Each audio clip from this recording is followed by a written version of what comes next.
young 16-year-old girl who has been in foster care all her life and passed through umpteen families because of issues and problems. A couple in our church who'd offered respite care to little ones were called by social services just a few months ago. Could you care for a 16-year-old girl just for the weekend? And so they accepted. This girl came to stay. Monday morning, social services phoned them and said, any chance you could hold on to her for a couple more days because we can't find another home to place her. It came to the end of the week and then they had a visit. Would you consider her staying with you? And by that time, she'd been along to stuff that we've been doing as a church, fitted in quite well. And they said, yeah, okay, we'll see how it goes. And when was it? End of August. I was away on holiday. Had a text through that this young girl had come to faith. Came back home and saw just the holes being filled, the transformation in her. Friday down at Teens, down at Christchurch, she was down just worshipping God with such a reality and vibrance. Here was someone who experienced a lot of the darkness of this world, not loved, not fitting in anywhere, very little hope for the future.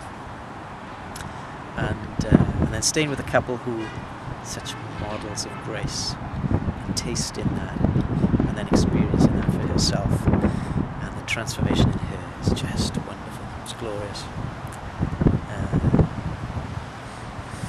Single mother came along through a friend to a Christianity Explored course we were putting on, and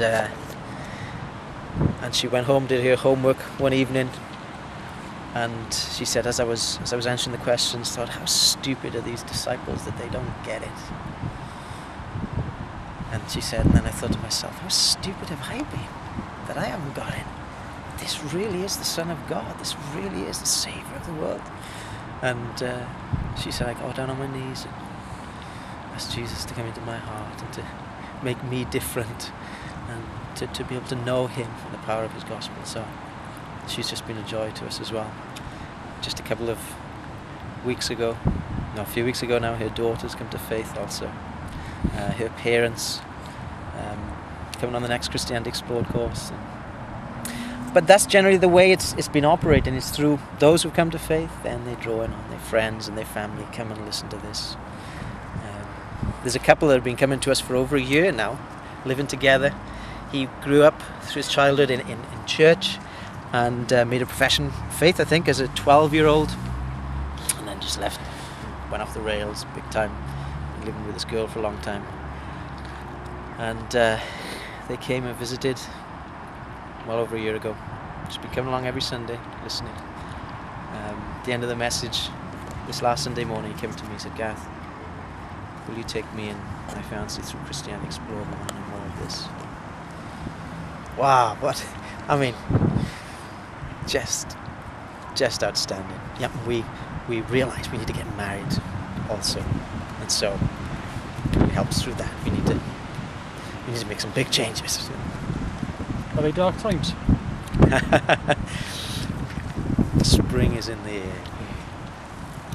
It is. I think that, yeah, of course it's dark. The world is still shrouded in darkness, but there is light and shining through, and people's lives are being changed.